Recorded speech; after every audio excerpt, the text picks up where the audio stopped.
You're watching TV Guide Broadband, online, on demand.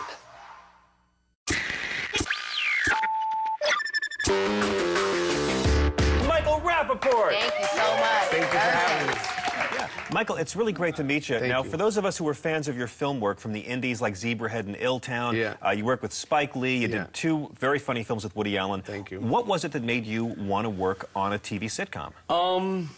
Just the quality of it. You know, my goal has always been to just try to do good things and hopefully do things that I'm happy doing.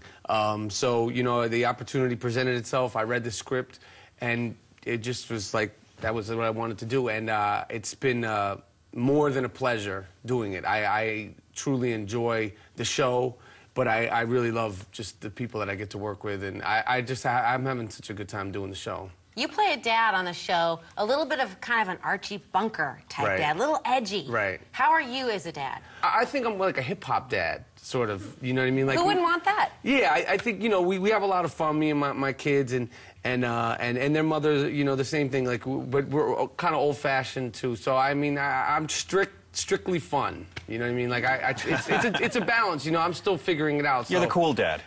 So on some days, you know what I mean? I don't look cool. All my coolness is gone ever since I had kids. You're a dad who was in a Jay-Z video. I am That's a dad pretty who's cool. in a Jay-Z video. That is cool. And a dad who's actually in a Ludacris video right now. So that's cool. But I don't look cool with them when I'm with them. Like, cause my friends always tease me, like, you know, your sneakers are always messed up. Because once you have kids, like I don't wear a watch anymore because you're always carrying them. They steal it and pawn it and steal it, and they step on your shoes. So I don't, you know, I've given up some things, but you know, I have 2 sons, so that kind of makes me as cool as anybody else. So fantastic. Speaking of residuals, those have got to be pouring in from Friends.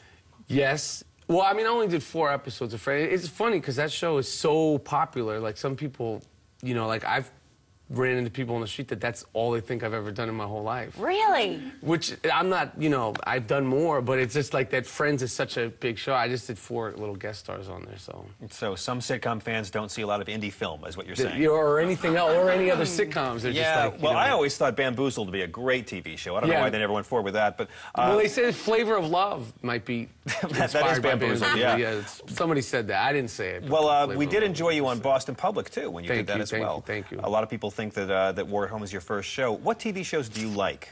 I like The Sopranos, Flavor of Love. I like The Sopranos. I love Charles Barkley, TNT, basketball, Kevin Smith. I love that. I think it's excellent. Similar taste. What's the toughest thing for you about making the shift from doing features to doing a sitcom?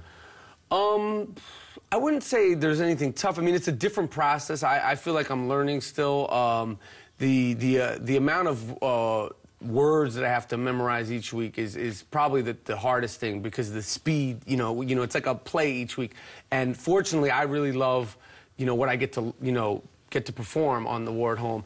But it still is a challenge, you know, getting it down and getting it correctly. Because, you know, my instinct as a film actor is to sometimes improvise. But because it's a staged play with cameras involved, if you throw something at somebody and, you know, it could screw up the syncopation of the show. Yes. I got big words in my pocket. Okay, well, syncopation. Our syncopation's important to us, Yeah. and so we want to let you know that you've been given the greatest honor one can attain in the field of television. Yes. Which is appearing on the cover of TV Guide magazine. I'm very flattered by that. Let's take a look at this. It's a January issue. Yeah. I'm the white guy in the corner. That's you. That little tiny thing above little Chris Rock's head, that's you. Still, it's very exciting, Absolutely. yes? Very, very, very, very exciting. And it's either that or Sports Illustrated, and I feel like the Sports Illustrated thing just ain't happening. So Well, congratulations. I was big. I still have a subscription to Sports Illustrated. I don't have a subscription to TV Guide, but when I was a kid, I used to buy them like weekly, every single week. We'll get you a I'll have subscription. them bring you back for their swimsuit issue. All right, cool. Sounds